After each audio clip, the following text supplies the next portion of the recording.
Hello everyone, সবাইকে Android master Imran YouTube channel থেকে আন্তরিক শুভেচ্ছা ও স্বাগতম। তো বন্ধুরা, সবাই কেমন আছেন? আশা করছি সবাই ভালো আছেন। তো বন্ধুরা, আজকে কোনো টিউটোরিয়াল নয়, এটা একটা সতর্কবাণী আপনাদের জন্য। তো আশা করতেছি ভিডিওটা ফার্স্ট টু লাস্ট দেখবেন। তো বন্ধুরা, বেশি কথা না বাড়িয়ে চলুন শুরু করি।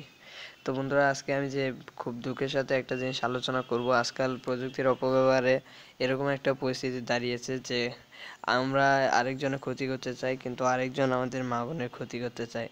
তো বিষয়টি শুনলেও অনেক খারাপ লাগে। তো এর জন্য আপনাদের সতর্ক করতে এই ভিডিওটি বানানো। তো যে কারণে কথাটা বলছিলাম যে আজকাল প্রযুক্তির অপব্যবহারে দেখবেন আমাদের অনেক শপিং মল আছে কিংবা পাবলিক টয়লেট আছে, সেখানে সিসিটিভি ক্যামেরা বসিয়ে দেয় অনেক ছেলেপেলে কিংবা খারাপ কিছু দুষ্ট লোকজন। তো তারা হয় কি, আমাদের যে আত্মীয় স্বজন কিংবা মেয়েদের ফুটেজগুলো তারা বিভিন্ন এই রেকর্ড করে নেয়। রেকর্ড করে নেওয়ার পর তারা এগুলো বিভিন্ন খারাপ সাইটে আপলোড দিয়ে দেয়, যার ফলে আমাদের বাণিজ্যতে টানাটানি হয়। কিংবা একটা দেখতেও তো একটা বিষয় আছে যে আমাদের এসব ভিডিও আমাদের কেন এইগুলোতে থাকবে খারাপ জিনিসে। তো বন্ধুরা, এটার সমাধান নিয়ে আজকে আলোচনা করব। তো যেহেতু এটি সিসিটিভি ক্যামেরার মাধ্যমে করা হয়, তো সিসিটিভি মানেই হচ্ছে একটা গোপন ক্যামেরা। তো এই গোপন ক্যামেরাটা অপটিমাইজেশন করবেন কিভাবে? তো আপনারা প্রথমে যে কোনো ট্রায়াল রুমে কিংবা বাথরুমে, পাবলিক টয়লেটে গিয়ে আপনি ভালোভাবে খেয়াল করবেন যে সেখানে কিন্তু সিসিটিভি ক্যামেরা আছে কিনা। তো হালকা খেয়াল করলেই বুঝতে পারবেন। আর যদি সেক্ষেত্রে বুঝতে না পারেন, এক্ষেত্রে আপনাকে আমি দুইটা টিপস দেবো। টিপসটা হচ্ছে যে আপনি প্রথমে যে সময় আপনি ট্রায়াল রুমে কিংবা বাথরুমে যাবেন, সেই সময় আপনি আপনার মোবাইল ফোনটি ওপেন করবেন। ওপেন করার পর একজনকে কল করবেন।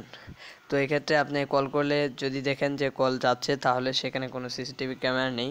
আর যদি সিসিটিভি ক্যামেরা থাকে, তাহলে হঠাৎ করে নেটওয়ার্কটা ডাউন হয়ে যাবে। এর কারণ হলো যে মোবাইলে সিগন্যাল ট্রান্সফার করার জন্য যে অপটিক্যাল ফাইবারটা থাকে, তো সিসিটিভি ক্যামেরা এই অপটিক্যাল ফাইবারটাকে ট্রান্সফার করতে দেয় না। তাই যদি আপনার কলটি যায়, তাহলে বুঝবেন যে এখানে কোনো সিসিটিভি ক্যামেরা নেই। আর যদি দেখেন যে আপনার কলটি যাচ্ছে না, তাহলে বুঝতে পারবেন যে আপনার ওই রুমে সিসিটিভি ক্যামেরা আছে। আরেকটা ছোট্ট টিপস, তো হয় কি অনেক সময় যে আমরা দেখতে পারি যে সেখানে আয়না থাকে। তো আয়নাটা দিয়েও কিন্তু তা আপনার প্রতিচ্ছবিটা আরেকখানে চলে যাচ্ছে, মানে এটাকে বলা হয় এই একটা আয়নার মাধ্যমে ট্রান্সফার। তো এই ক্ষেত্রে আপনি কিভাবে ঝুঁকি থেকে নিরাপদ থাকবেন? তো এক্ষেত্রে আপনাকে একটা টিপস দেবো, সেটা হচ্ছে যে আপনি আয়নাতে আপনার আঙ্গুলটা রাখেন। আঙ্গুলটা রেখে দেখেন আপনার আঙ্গুলের মাথাটা যে আছে সামনে, তো সেই মাথা থেকে আপনার আয়নায় যে প্রতিবিম্বটা আছে, সেই মাথাটা যদি একটু দূরে হয়, তাহলে বুঝবেন এই আয়নাটা মানে কোনো ঝুঁকিপূর্ণ আয়না নয়। আর যদি দেখা যায় যে আয়নার মাথা থেকে আপনার আঙুলের মাথা আর আয়নার প্রতিবিম্বের মাথা সোজাসুজি আছে, তাহলে বুঝবেন এই আয়নার মাধ্যমে আপনার ফুটেজটা অন্য জায়গায় চলে যাচ্ছে, মানে আপনাকে আয়নার বাইরে থেকে, ট্রায়াল রুমের বাইরে থেকে কেউ একজন দেখছে। তো বন্ধুরা, এই বিষয়গুলো সতর্ক করে দিলাম আপনাদের। অবশ্যই এগুলো আপনাদের জন্য খুবই গুরুত্বপূর্ণ আমি মনে করি।